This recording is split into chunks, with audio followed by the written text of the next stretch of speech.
Cerita novel romantis. Cinta Satu Rumah dengan Kakak Iparku. Episode 28. Sikap Bara mulai berubah. Bara tak sabar untuk menangkap Nola bersama pria bangkotan itu.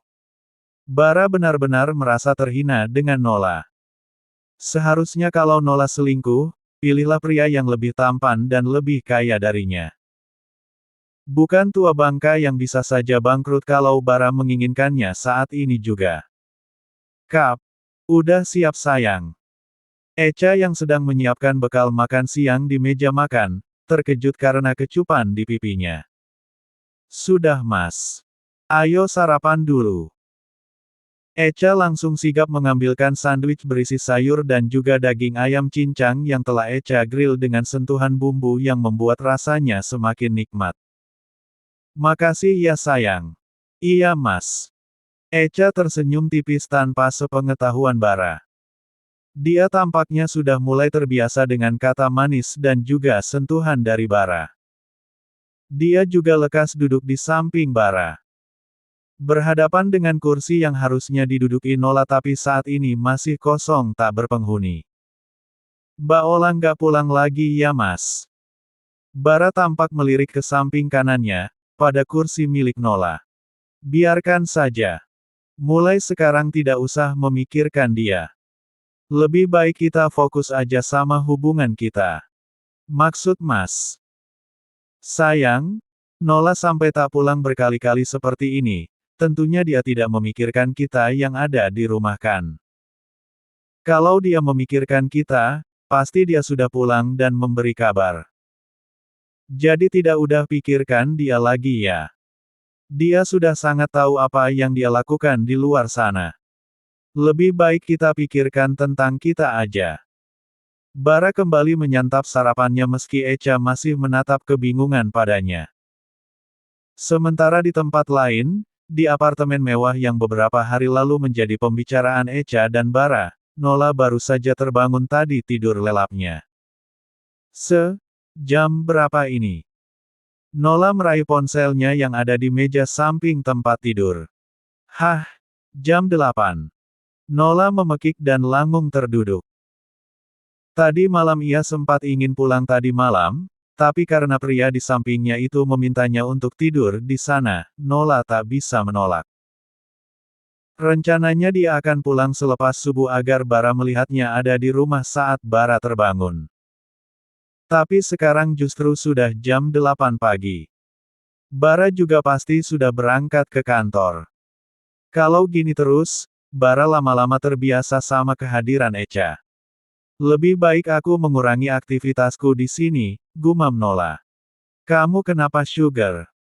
Sepasang tangan yang kulitnya sudah mulai mengendur itu kembali merengkuh Nola. Aku harus pulang Dedi, ini sudah semakin siang. Aku nggak mau kalau Bara curiga karena aku jarang pulang akhir-akhir ini. Tapi mau apa juga buru-buru, suamimu itu pasti sudah berangkat kerjakan. Iya juga sih, Nola menyahut dengan lemah. Tapi Dedi punya rencana yang bagus Sugar. Nola menatap kepada pria yang selalu membuatnya nyaman itu. Apa? Kamu tahu kan kalau Dedi sedang mengajukan proposal ke perusahaan suamimu itu? Nola mengangguk mengiyakan, karena dia sendiri yang memberi saran pada Bram agar bisa bergabung dengan perusahaan milik Bara. Nola yakin kalau perusahaan Bara bisa menolong perusahaan milik Bram yang ingin semakin berkembang. Setelah ini, lebih baik kamu ke kantor suamimu. Bawakan dia makan siang, lalu rayu suamimu agar mau menyetujui proposal yang pernah Dedi kirim kepadanya. Baiklah, sepertinya itu bukan ide yang buruk. Aku juga merindukan suamiku yang tampan itu. Jadi sekarang kamu lebih merindukan dia daripada Dedi. Bram tampak kesal pada kelinci peliharaannya itu. Cek, ayolah Dedi. Sudah aku katakan dari awal kalau aku hanya mencintainya. Aku sangat mencintai suamiku meski kenyamanan selalu aku dapat darimu. Dedi adalah orang yang sudah seperti ayah bagiku, aku mendapatkan kasih sayang seorang ayah yang dari dulu aku rindukan hanya dari Dedi. Kalian punya tempat tersendiri di hatiku. Jadi jangan ungkit ini lagi, oke? Kap. Nola mengecup pipi Bram sebelum beranjak dari tempat tidur meninggalkan Bram yang tersenyum tipis melihat wanita yang selalu membuatnya terbang. Nola kembali menjadi pusat perhatian saat menginjakkan kakinya ke kantor Bara. Dia berjalan dengan senyum tipisnya yang mampu membius puluhan pasang mata yang menatapnya. Dia termasuk dalam golongan publik figur yang tentunya harus menjaga image baik dimanapun dia berada. Ia juga istri seorang CEO di sana, jadi dia harus benar-benar meninggalkan kesan yang baik demi citranya sendiri. Echa. Mbak. Echa terkejut saat melihat siapa yang datang. Pasalnya, Nola semalam tidak pulang dan sekarang sudah ada di kantornya dengan senyum mereka pertanda dia baik-baik saja. Bara ada kan? Ada Mbak, masuk aja. Ya udah, aku masuk ya. Iya Mbak. Echa menatap Nola yang membawa sebuah tas jinjing. Dia yakin kalau kakaknya itu membawa makan siang untuk suami mereka. Karena 5 menit lagi sudah waktunya makan siang. Ada rasa kecewa di dalam hati Echa karena itu berarti dia tak akan makan siang bersama Bara padahal dia sudah membawa bekal makan siang untuk Bara. Tapi Echa segera menepis perasaan itu karena dia sadar posisinya di sana. Sementara di dalam ruangan Bara, tak jauh berbeda dengan Echa. Dia juga terkejut dengan kehadiran Nola di sana. Aku bawakan makan siang buat kamu loh sayang, Nola menunjukkan tas yang ia bawa. Oh jadi masih ingat kalau punya suami. Bara tersenyum sinis. Kamu kok gitu sih sayang? Jangan marah dong. Nola mendekat ingin menyentuh wajah Bara namun Bara lebih dulu menghindar. Pria itu memilih berdiri menghadap ke jendela. Melihat pemandangan di luar sana dari ruangannya. Kamu kan dari dulu tahu kalau aku mempunyai jam kerja yang tak pasti. Kenapa sekarang kamu jadi sensitif kayak gini sih? Nola terlihat sangat kesal. Oh aku tahu, kamu pasti kangen sama aku kan? Nola tiba-tiba mendekap Bara dari belakang. Tapi Bara yang sudah terlanjur jijik tentu saja langsung melepaskan tangan Nola dari pinggangnya. Lebih baik kamu pergi dari sini, aku sibuk. Bara kembali duduk di kursinya. Mengacuhkan Nola yang mulai kesal karena ditolak oleh Bara. Tapi sayang, aku kesini kan mau menemanimu makan siang, Nola merengek manja pada suaminya itu. Kamu nggak lihat pekerjaanku yang banyak ini Nola. Dek. Nola terkejut dengan suara Bara yang agak membentaknya. Bahkan Bara dengan lantang menyebut namanya. Kamu berubah sayang. Nola menggeleng pelan lalu pergi meninggalkan Bara dengan rasa kecewanya. Tapi sebelum keluar dari ruangan itu, Nola mengubah ekspresi wajahnya. Echa, aku pergi dulu ya. Loh kok buru-buru Mbak? Iya, aku ada kerjaan lagi. Titip Bara ya kak, dia moodnya agak nggak baik sekarang karena aku nggak bisa lama di sini, Nola menunjukkan wajah menyesalnya. Iya Mbak. Ya udah aku duluan. Echa hanya menatap kepergian Nola dengan datar. Kenapa juga dia yang harus menjaga mood Bara yang tidak baik hanya karena ditinggal Nola? Biarin aja moodnya jelek. Syukurin ditinggal lagi. Echa bergumam dengan kesal. Dia justru tertular moodnya jelek karena Bara dan Nola. Ceklek. Sayang. Echa gelagapan karena Bara mendadak muncul di pintu ruangannya sambil memanggilnya seperti itu. Echa takut ada yang mendengarnya meski ruangan itu jelas sangat sepi. Apa? Sahut Echa ketus. Lapar, rengek Bara dengan manja. Makan aja makan siang dari Mbak Nola, Echa mencoba mengacuhkan Bara. Masuk sendiri apa Mas Gendong? Dengan kesal Echa mengambil bekalnya lalu masuk ke dalam ruangan Bara. Wajahnya ditekuk serta kakinya dihentakkan agak kencang seperti anak kecil yang sedang merajuk. Sebenarnya apa mau pria ini? bukannya tadi sudah dikunjungi istri tercinta dengan bekal makan siang. Tapi kenapa malah memaksaku masuk? Brak. Echa menutup pintu ruangan Bara dengan agak keras. Tak peduli jika bos sekaligus suaminya itu akan marah. Echa berbalik dengan cepat tanpa melihat jika Bara ternyata masih berdiri di belakangnya. Hingga Echa menabrak tubuh Bara yang kokoh itu. Duk! Au! Echa meringis karena pergelangan kakinya terkilir. Dia juga hampir jatuh andai saja Bara tak sigap menangkap tubuhnya. Kamu kenapa? Tanya Bara pada istrinya yang masih berada di dalam dekapannya. Kakiku kayaknya terkilir mas, Echa merintih merasakan kakinya tak bisa untuk berdiri dengan tegak. Hap! Bara menggendong Echa yang terasa begitu ringan itu dan membawanya ke sofa. Bara berjongkok di hadapan Echa, lalu membuka sepatu hak tinggi yang terpasang indah di kaki jenjang istrinya itu. Echa benar-benar terpaku dengan apa yang dilakukan Bara. Pria itu memijat kaki Echa dengan lembut di bagian pergelangan kakinya. Mata Echa terus tertuju pada wajah tampan suaminya. Echa akui, Bara memang pria yang begitu perhatian meski sikapnya sering berubah-ubah. Terkadang juga begitu dingin dan ketus meski terselip perhatian di dalamnya. Makanya kalau sama suami itu jangan marah-marah dan gak ikhlas kayak tadi. Jadi kualatkan. Ucap Bara sambil memijat pelan pergelangan kaki Echa. Kan itu mas udah dibawakan makan siang sama Mbak Ola.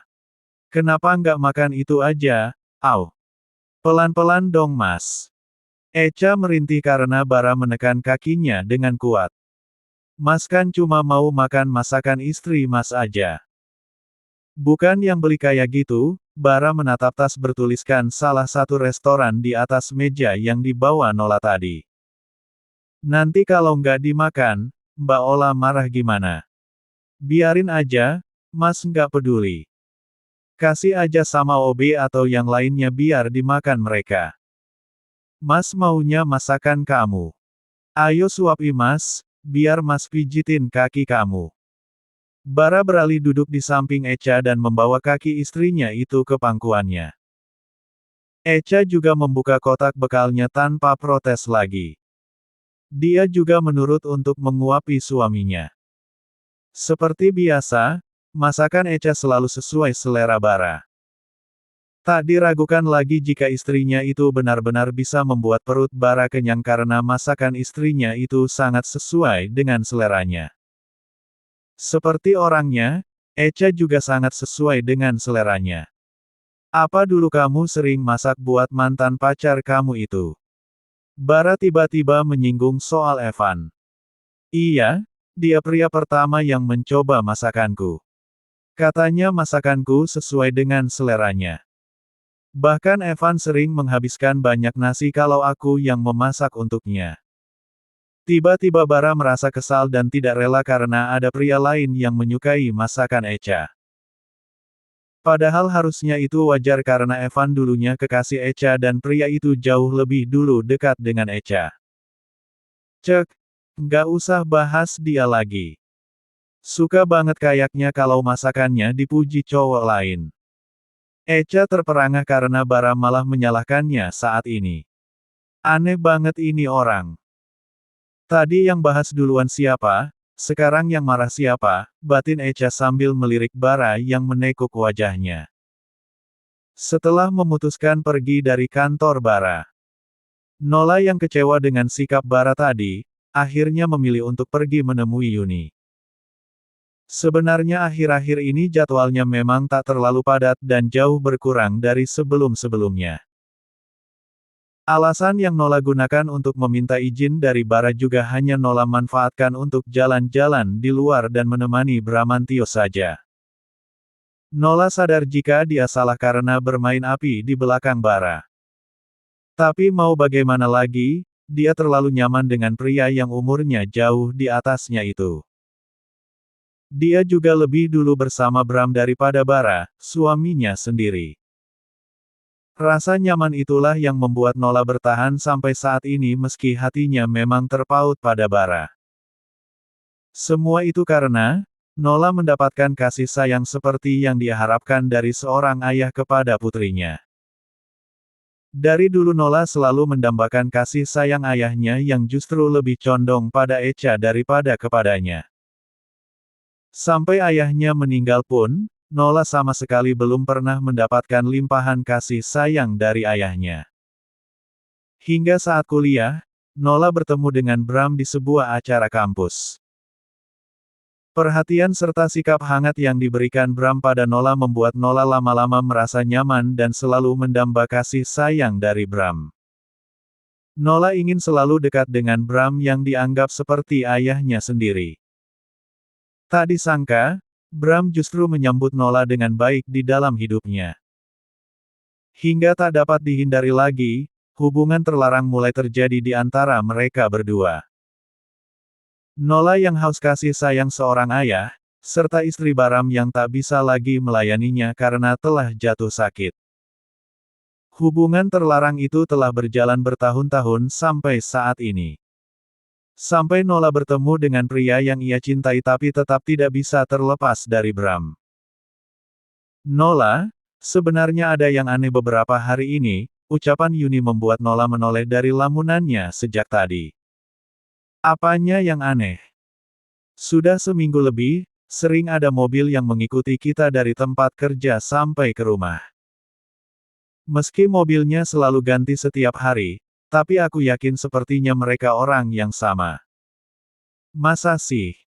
Bisa aja orang itu memang searah sama kamu. Enggak mungkin, karena mobil itu mengikuti kita dari tempat kerja.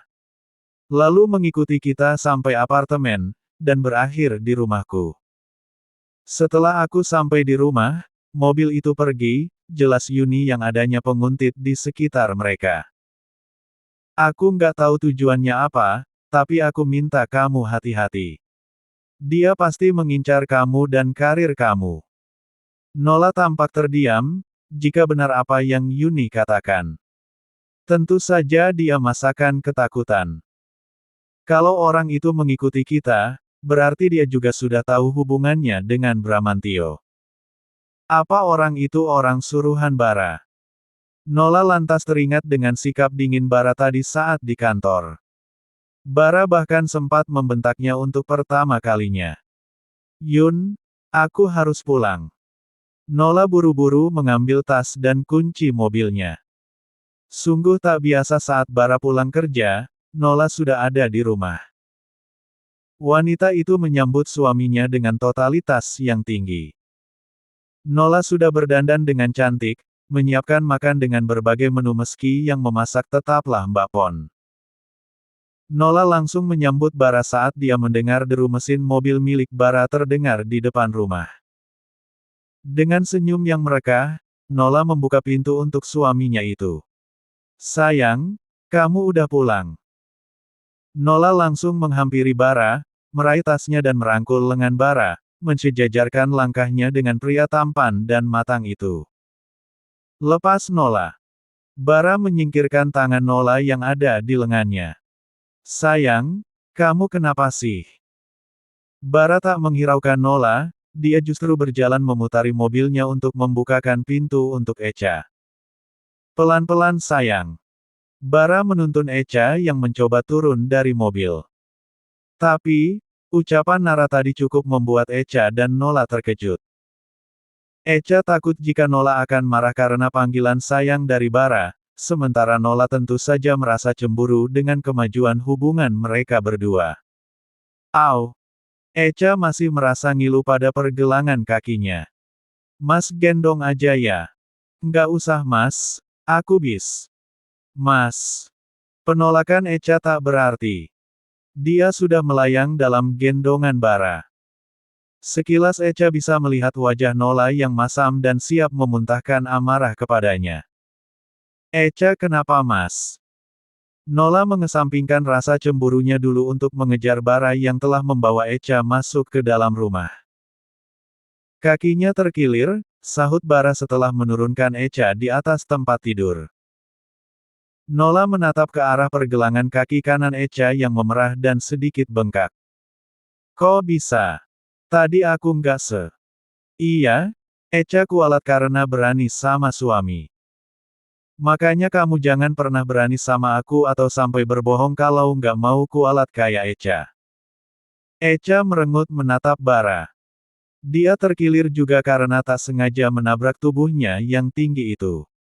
Tapi kenapa Bara sampai melebih-lebihkan semuanya? Sedangkan Nola, wajahnya langsung memerah dan terlihat gugup karena merasa ucapannya itu cukup menyinggung Nola. Iya sayang. Mana mungkin aku berani sama kamu apalagi bohong sama kamu, Nola kembali mendekat lagi pada Bara. Sekarang, lebih baik kamu mandi dulu ya sayang. Aku udah siapin baju buat kamu, aku juga udah siapin makan malam buat kita loh. Maaf kalau selama ini aku kurang perhatian sama kamu. Tapi mulai sekarang aku janji, aku akan lebih banyak di rumah buat kamu. Iya, sahut Bara dengan singkat. Ya udah ayo ke kamar dulu, kita mandi. Nola meraih lengan Bara untuk mengajaknya naik ke kamar mereka. Aku mau mandi di sini aja.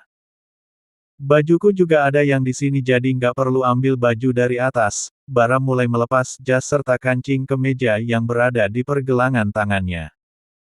Loh kok di sini sih sayang? Aku kan udah siapin semuanya di kamar kita. Aku juga udah siapin air buat kamu berendam. Malam ini kan harusnya kamu tidur sama aku. Aku tidur di sini sama Echa. Dia lagi sakit, aku nggak mau ninggalin dia karena dia pasti butuh aku untuk ke kamar mandi. Mas, tapi aku masih bisa sendiri kok. Lagian kan Mbak Ola baru ada di rumah jadi harusnya kamu temenin Mbak Ola. Echa yang sejak tadi hanya jadi penonton di antara Bara dan Nola akhirnya mengeluarkan suara. Dia tidak mau disalahkan Nola karena dia menjadi alasan untuk penolakan Bara. Tuh kan sayang, Echa aja nggak apa-apa kok. Apa kamu nggak kangen sama aku? Bara justru tak menghiraukan Nola. Dia justru kembali mendekat pada Echa dan menggendongnya lagi. Ayo kita mandi sayang. Ucap Bara seraya mengangkat tubuh Echa. Tapi mas, aku bisa mandi sendiri. Bara tak peduli dengan penolakan Echa. Dia tetap membawa Echa masuk ke dalam kamar mandi. Sayang, apa yang kamu lakukan? Sayang, buka pintunya. Sayang. Nola mengetuk pintu kamar mandi secara berulang karena tak terima jika Bara malah mandi berdua bersama Echa. Mas, kamu mau apa? Aku bisa mandi sendiri mas. Bara mendudukkan Echa di atas kloset sementara dia mulai melepas bajunya. Mas, lebih baik kamu keluar. Nanti takutnya Mbak Ola marah sama kita. Bara tetap diam seakan ocehan Echa tak berarti baginya. Bahkan kini dia sudah tidak terhalang apapun. Kamu mau lepas baju sendiri, apa mas yang bantu lepaskan? Aku bisa lepas sendiri mas. Bagus, cepat lepas. Mas siapkan airnya dulu. Bara segera mengisi batub dengan air hangat agar mereka bisa sedikit relaks setelah seharian bekerja. Saat Bara berbalik, dia tersenyum tipis saat Echa sudah siap, hanya menyisakan Sidi aja. Istrinya itu tampak malu-malu dengan mencoba memberikan model silang manual dengan tangannya. Bara kembali mendekat, mengangkat istrinya dan membawanya masuk ke dalam batub. Kini mereka sudah duduk berdua di dalam sana dengan air yang membasahi mereka. Bara berada di belakang Echa dengan kedua tangannya melingkar pada pinggang Echa. Sementara dagunya ia letakkan di bahu kanan istrinya. Rasanya nyaman sekali bukan? Air hangatnya akan membuat kita menjadi relaks, bisik Bara. Tapi pendapat Bara itu ditolak keras oleh Echa. Menurut Echa, apa yang mereka lakukan saat ini bukan membuat Echa relaks, tapi Echa justru gelisah. Tangan Bara yang sudah memiliki skill dan ahli di bidang itu, tentu tidak tinggal diam di sana, kurang lebih seperti itulah guys. Suara merdu Echa lepas begitu saja. Srek. Bara membuang benda mirip kaca mata besar itu dengan melemparnya ke lantai. Echa menatap benda berwarna hitam itu dengan miris. Begitu tak berharganya di mata Bara sekarang ini. Beberapa menit kemudian, Mas. Keluh Echa karena aktivitas Bara yang selalu membuat dua hal perasaan yang selalu berlawanan dalam dirinya. Bara selalu mengabaikan keluhan Echa seperti itu, yang terpenting Echa bisa nyaman dengan keahliannya. Gila? Ini benar-benar gila. Sepertinya kamu sudah berhasil membuatku gila Mas, umpat Echa di dalam hati. Bersambung.